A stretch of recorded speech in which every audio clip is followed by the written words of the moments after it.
So maths part 2, chapter number 1, partition value.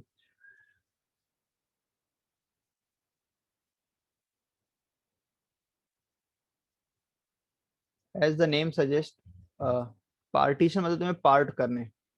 जैसे अगर देखा जाए तो एक इतनी बड़ी लाइन है, ठीक है, इसको पार्ट में डिवाइड करने। अब पार्ट में मतलब उनके फिक्स पार्ट है, तो यहाँ पे फिक्स पार्ट कौन कौन से है? 2 और 3। पहला है क्वार्टाइल। क्वार्टाइल का मतलब होता है कि जो भी तुम्हारे पास सेगमेंट दिया है, जो भी डेटास दिए हैं, उनको क्वार्टाइल मतलब 4 पार्ट में डिवाइड करना है। क्वार्टाइल, क्वार्टर, क्वार्टर मतलब 4, तो 4 पार्ट में डिवाइड करना है। जैसे अगर तुम्हारे पास सर्कल है, तो अगर मैं इसको 4 पार्ट में डिवाइड कर दूं, तो ईच पार्ट रिप्रेजेंट क्वार्टर, ठीक है। तो quarter means, quartile means 4 part. तो अगर मैं बोल रहा हूँ इस सेगमेंट को क्वार्टाइल में डिवाइड करो, क्वार्टाइल मतलब इसके 4 पार्ट होंगे, ठीक है। सिमिलरली अगर इस सेगमेंट को बोला है डेसाइल में डिवाइड करो, डेसाइल का मतलब होता है 4 नहीं बल्कि 10, 10 पार्ट, ठीक है। Then we have a percentile. Percentile नाम ही है परसेंटाइल, मतलब परसेंटेज से रिलेटेड रहेगा। मतलब यहाँ पे तुम्हें 100 पार्ट में डिवाइड करना है, ठीक है। तो बस सिंपल सा लॉजिक यही है, तुम्हारे पास पार्टीशन वैल्यू में तुम्हें पार्ट में डिवाइड करना है। क्वार्टाइल मतलब 4 पार्ट, डेसाइल मतलब 10 पार्ट में डिवाइड करना है, और परसेंटाइल मतलब 100 पार्ट में डिवाइड करना है। जैसे कि अभी मैं यहाँ पे I am focusing on quartile. सबसे पहले क्वार्टाइल अच्छे से पढ़ेंगे हम लोग। तो जो पहला एक्सरसाइज है वो कंप्लीटली क्वार्टाइल पे ही बेस्ड है। सपोज ये जो सेगमेंट है इसको 4 पार्ट में डिवाइड करना है, तो अगर मैं 4 पार्ट में डिवाइड करूंगा तो मार्किंग 3 ही आएंगी, लेकिन सेक्शन 4 होंगे। This is my first section,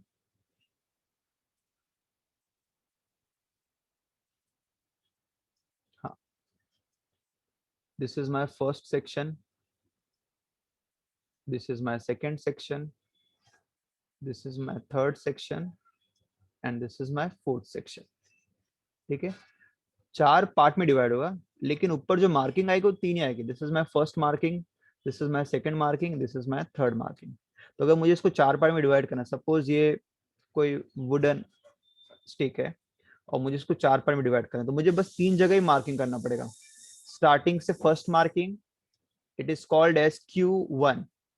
starting से फिर जो सेकंड मार्किंग आएगी, मतलब उतना डिस्टेंस लेके आगे जाएंगे, तो this will represent the middle value, क्योंकि 2 पार्ट यहाँ भी होंगे, 2 पार्ट यहाँ भी होंगे।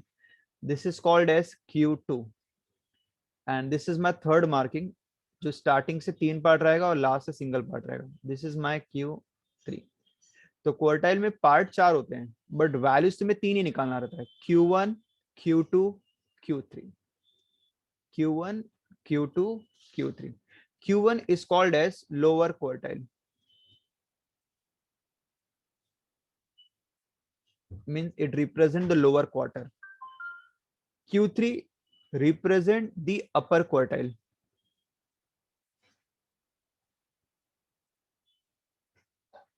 which represent the upper quarter.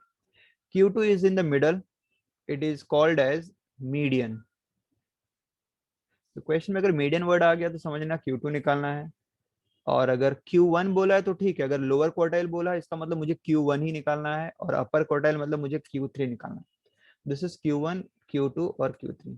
अब ये वैल्यूज क्या होती है, तो मैंने एग्जांपल लिया वुडन स्टिक का, बट एक्चुअली ये होता क्या है। सपोज मेरे पास कुछ वैल्यूज दिए, the weight of the student, जिनके वेट दिए हैं 40 kg, 45, 37, 68, 72, 81, 55, 49, 32।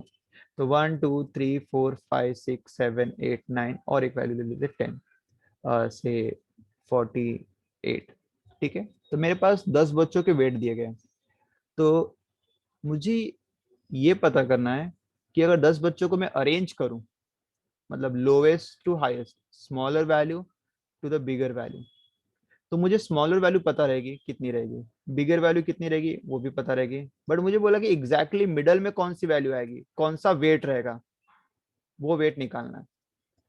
अगर तुमने स्मॉलर से बिगर अरेंज किया है मतलब असेंडिंग ऑर्डर में, तो मिडल वेट कितना रहेगा, मतलब जो बीच में जो बच्चा आएगा after arranging in ascending order, तो उसका वेट क्या रहेगा, that you want to calculate.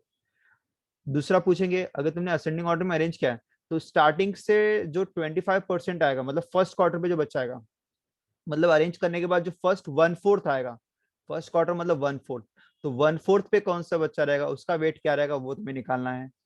या अगर बोलेंगे अरेंज करो और स्टार्टिंग से 3/4 पोजीशन पे, 3/4 पोजीशन पे after arranging the data in ascending order, 3/4 position पे कौन सा बच्चा रहेगा, उसका वेट क्या रहेगा, that you have to calculate.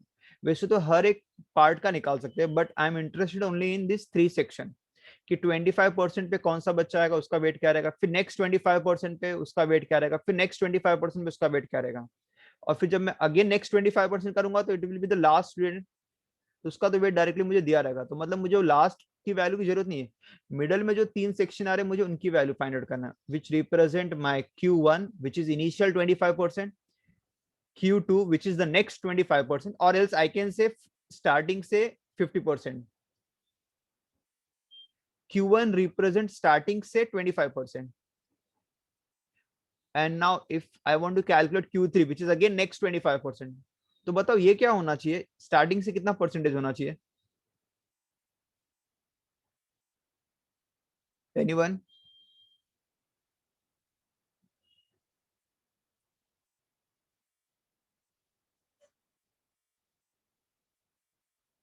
Jeet? Sir 75%। Yes it will be 75%। तो ये जो 25 50 75 इसको बाद में पढ़ लेंगे, इसका भी इतना इंपॉर्टेंट है, बस इतना मतलब समझ लो कि तुम्हारे पास जो भी डेटा दिया है, अगर मुझे क्वेश्चन बोला है कि डेटा को अरेंज करो असेंडिंग ऑर्डर में, और जो लास्ट बच्चा आएगा उसका वेट बताओ, तो तुम इजीली बता सकते हो after arranging in ascending order. सबसे लोवेस्ट रहेगा उसका वेट बताओ, वो भी तुम बता सकते हो। बट अगर कुछ वैल्यूज बोला मिडल में फाइंड आउट करने के लिए बोला, बताओ अगर ऐसा पूछा कि फाइंड द मिडल वैल्यू, मतलब मिडल वेट कितना रहेगा, exactly at the centre weight कितना रहेगा, तो अगर मुझे सेंटर वेट निकालना है, इसका मतलब they are asking me to calculate Q2। दूसरे वे में पूछ सकते हैं, मतलब अगर अगर और वैल्यूज पूछना रहेगा तो लोग क्या पूछेंगे, सब वैल्यू नहीं पूछेंगे, they will ask you the specific value quartile में। अगर उन्होंने और क्या पूछ सकते हैं, Q1, Q1 मतलब क्या रहेगा, इनिशियल से 25% वेट जब आएगा बच्चों का, मतलब तुम्हारे पास जो 10 बच्चे हैं, तो 10 बच्चों में 25% मतलब बेसिकली 2.5, मतलब सेकेंड और थर्ड वेट के बीच में आएगा। तो अप्रोक्सीमेटली तुम बोल सकते हो सेकेंड वेट या थर्ड वेट में से कोई एक आंसर दे सकते हो, दैट रिप्रेजेंट माई क्वार्टाइल 1। अगर मुझे बोला क्वार्टाइल 3 बताओ, मतलब थर्ड क्वार्टाइल, कि थर्ड क्वार्टर पे कौन सा स्टूडेंट आएगा और उसका वेट क्या रहेगा, तो इनिशियल से मिडल क्रॉस करने के बाद 25%, जो यहाँ पे जो भी स्टूडेंट आएगा दैट इज 75%, तो तुम्हें उसका वेट फाइंड आउट करना है। अब ये तो वो एक लॉजिकल मीनिंग कि तुम्हें उस पूरे सेगमेंट में बस वो 3 वैल्यूज निकालनी है, बस इतना क्वेश्चन पूछा रहेगा, 3 वैल्यूज निकालनी रहेगी, ठीक है, Q1 Q2 Q3।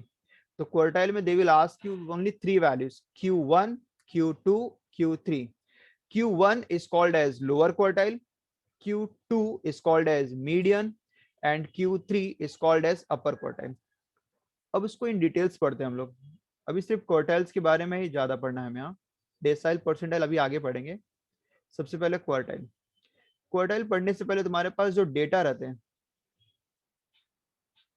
वो अलग अलग टाइप के दिए रहते हैं। फर्स्ट डेटा रहता है that is called as raw data, second one is called as tabulated data,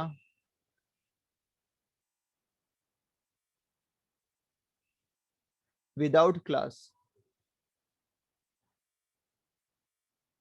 it is also called as discrete data।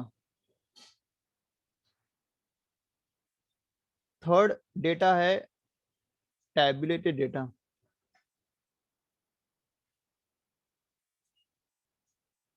With class, यहाँ पे विदाउट क्लास है।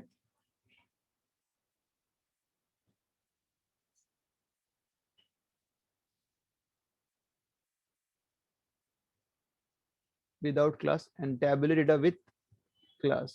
अभी फिलहाल अभी जो मैंने पढ़ा है उसको कैसे यूज करना मैं बता रहा हूँ। सबसे पहले आई will start with raw data, one by one हम लोग सीखेंगे। फिर tabulated data without class, and third tabulated data with class. ठीक है, मैं तुम्हें तीनों टाइप के सम्स पहले आइडेंटिफाई करना बता देता हूँ। जैसे यहाँ पे जो एक्सरसाइज 1.1 दिया है, यहाँ पे तुम्हें रोज ऑफ डेटा दे दिया, मतलब बस वैल्यूज डेटा का मेंशन कर दिया है, कॉलम या रो में डिवाइड नहीं किया गया। These are called as raw data, जहां पे तुम्हें सिंगल सीरीज ऑफ डेटा दे दिया पूरा, this is called as raw data. ठीक है, दूसरा क्या था, टैबुलेटेड डेटा, बट उसमें भी दो टाइप है टैबुलेटेड डेटा में, without class and with class, without class and with class. तो यहाँ पे अगर मैं आऊंगा, क्वेश्चन आगे मूव करूंगा, यस फोर्थ एंड फिफ्थ, तो यहाँ पे टेबल बना दिया है। टेबल बना दिया मतलब तुम्हारे पास दो रो आ गए, एक एक्स, ऊपर वाले की वैल्यू उसको एक्स बोलते हैं, और जो नेक्स्ट रो रहता है सेकंड रो उसको एफ बोलते हैं, फ्रीक्वेंसी। एक्स मतलब जो भी डेटा रहेगा, एफ मतलब फ्रीक्वेंसी। ये मेरा x represent data and F represent frequency. तो अगर तुम्हारा जो डेटा दिया है, देखो उसमें क्लास नहीं दिया है। क्लास मतलब 0 से 50, 50 to 100, 100 to 150, मतलब इंटरवल जो बोलते हैं। तो अगर इंटरवल नहीं दिया है, सिर्फ टेबल बना के दिया है, it is called as tabulated data without class. और जैसे अगर हम लोग और आगे आएंगे, स्विच करेंगे सिक्स में या सेवेंथ में, तो it is again tabulated data दिया तुम्हारे पास, एक एक्स का कॉलम रहेगा और एक एफ का कॉलम रहेगा। एक्स मतलब डेटा और एफ मतलब फ्रीक्वेंसी। बट इस बार जो डेटा दिया हुआ है, ये इंटरवल में दिया हुआ है, 145 to 150, 150 to 155 and so on. तो it is called as tabulated data with class. तो यहाँ पे तुम्हारे पास थ्री टाइप्स की प्रॉब्लम है, और तीनों टाइप को सॉल्व करने के लिए मेथड सम और लेस थोड़ा बहुत सेम ही है, और ये बहुत इजी है, इसमें ज्यादा कुछ डिफिकल्टी फेस नहीं करना है। ठीक है, तो अभी मैं स्टार्ट करा फर्स्ट टाइप का प्रॉब्लम। पहले सबसे पहले मैं फॉर्मूला दूंगा and then I will start with the calculation. ठीक है, I am starting with quartile. Quartile तीन निकालने के लिए आएगा, Q1, Q2, Q3। तो तीनों का अलग फॉर्मूले से देने से अच्छा मैं एक तीनों का एक जनरल फॉर्मूला दे देता हूँ, that I am writing as QI। तो I मतलब Q1 रहेगा तो I की वैल्यू 1 पुट अप कर देना, Q2 रहेगा तो I की वैल्यू 2 पुट अप कर देंगे, और अगर Q3 रहा तो I की वैल्यू 3 पुट अप कर देंगे। ठीक है, तो it is called as QI। I मतलब कोई भी टर्म्स अगर तुम्हें निकालना है या कोई भी क्वार्टाइल निकालना है, तो क्वार्टाइल निकालने का फॉर्मूला ये है, इट इज I ब्रैकेट में n+1, चाहो तो स्मॉल लेटर यूज कर लेते हैं, इट इज n+1, क्वार्टर मतलब डिवाइड बाय 4 होगा,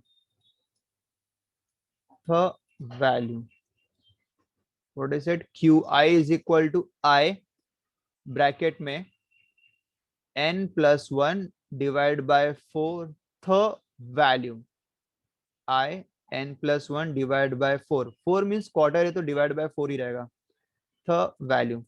और I इसलिए लिखा कि वो Q1 रहेगा तो I की वैल्यू 1, अगर Q2 पूछा तो I की वैल्यू 2, और अगर Q3 पूछा तो I की value 3।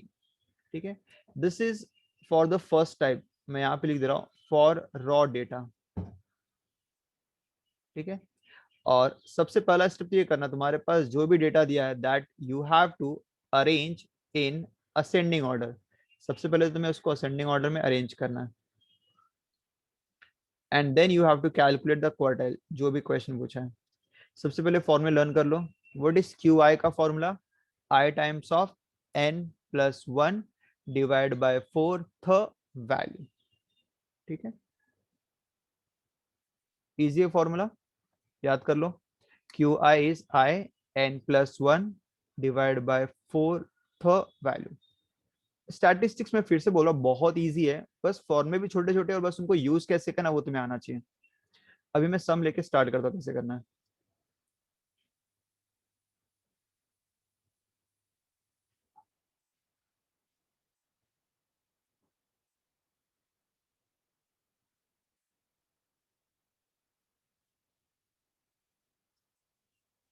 Okay, here I am taking two problems. First problem start करते हैं हम लोग।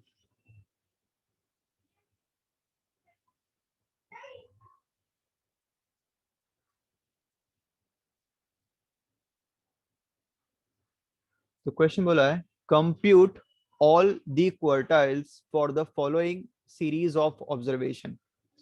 Compute all the quartiles for the following series of observation, और तुम्हारे पास वैल्यूज दी हुई है।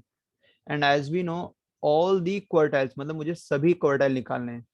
क्वार्टाइल तीन ही होते हैं, मतलब Q1, Q2 एंड Q3, मतलब मुझे तीनों क्वार्टाइल निकालने हैं। और तुम्हारे पास जो डेटा दिया हुआ है that is raw data, because it is a series of data, ऐसा टेबुलेटेड फॉर्म में नहीं दिया हुआ है। ठीक है, तो अगर तुम्हें तीनों क्वार्टाइल निकालना है, सबसे पहला स्टेप है जो भी डेटा दिया है उसे असेंडिंग ऑर्डर में अरेंज करेंगे। First we'll have to arrange the data in ascending order. तो let's start arranging छोटे से बड़ा। सबसे छोटी वैल्यू क्या है? इट इज 10.6, उससे छोटा नहीं है, तो 10.6। नेक्स्ट 10.7 सेकेंड वैल्यू, उससे छोटा 10.5 फर्स्ट वैल्यू आएगी 10.5 स्टार्टिंग में ही। 10 का सीरीज में एक लास्ट 10.9, चार वैल्यूज हो गई। 10 के बाद अभी 11, 11.1, 11.5, 11.1, 5, 8। ठीक है, उसके बाद 12 पे आते हैं हम लोग। 12 एंड 12.6, 12, 12.6, फिर 13, 13 एंड 13.5, 13, 13.5।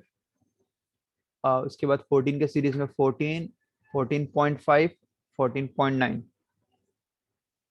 14, 14.5, 14.9 एंड देन 15 नहीं है, एंड देन लास्ट 16। ठीक है, तो सबसे पहले तुम्हें ये काम करना है कि जो भी डेटा है उसको असेंडिंग ऑर्डर में अरेंज कर दो। उसके बाद चेक करो कि तुम्हारे पास कितने डेटा दिया हुआ है, एन कितना दिया हुआ, 1 2 3 4 5 6 7 8 9 10 11 12 13 14 15, तो मेरे पास 15 डेटा दिए हुए हैं। तो सबसे पहले एन लिख दो। तो सबसे पहले क्वार्टाइल निकालने का सबसे पहला काम ये है कि डेटा को असेंडिंग ऑर्डर में अरेंज कर दो, एंड कितने एन है, कितनी वैल्यूज है वो लिख दो। ठीक है, नेक्स्ट अभी मुझे बोला है कंप्यूट ऑल क्वार्टाइल, तो सबसे पहले I will calculate lower quartile, first quartile. देखो फॉर्मूला स्क्रीन में है, Q I is I bracket में n+1 डिवाइड बाय 4 थ वैल्यू। तो मैं फर्स्ट क्वार्टर निकाल रहा हूं, मतलब मुझे Q1 लेना है, मतलब I की वैल्यू 1 पुट अप करेंगे, Q1। तो यहाँ पे भी I की वैल्यू 1,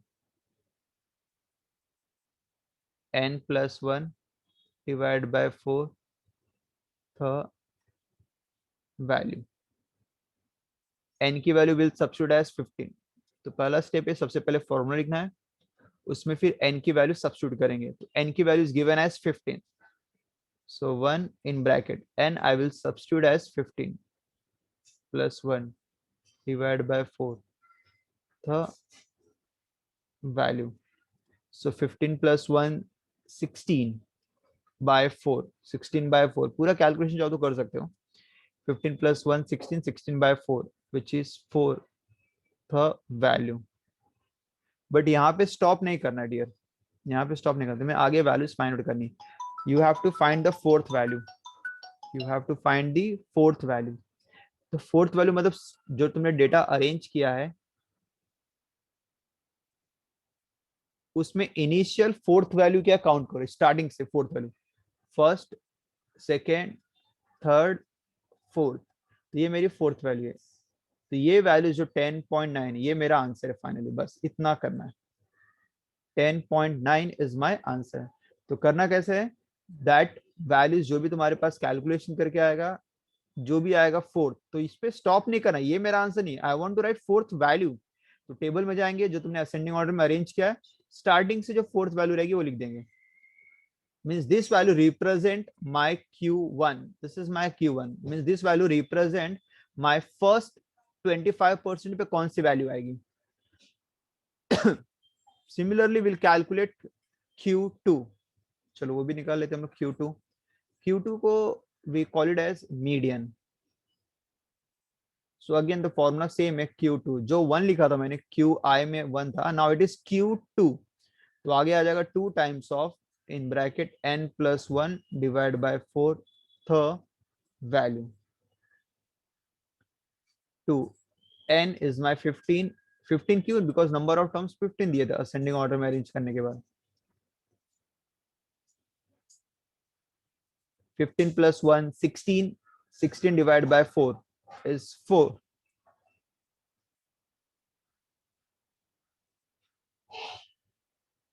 And 2 4s are 8. इसमें और एक चीज ध्यान देना है, ये जो th रहता है ये फोर्थ वैल्यू को लिखने के बाद 2 से मल्टीप्लाई नहीं करना है, इसमें स्टार्टिंग में मल्टीप्लाई कर देना. मतलब 2 4s are 8 and we have to search the 8th value. Table से मुझे 8th वैल्यू फाइंड आउट करना है. ठीक है, मतलब 2 टाइम्स ऑफ n प्लस 1. चाहो तो मैं अगर तुम्हें और सिंप्लीफाई करने के लिए ब्रैकेट ऐसा लगा दे रहा हूँ, th सबसे आगे, तो पहले ब्रैकेट की वैल्यू सिंप्लीफाई करेंगे.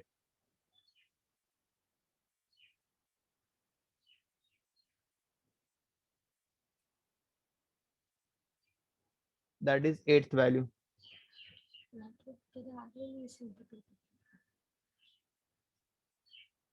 सो 8th वैल्यू तुम्हारे पास क्या है,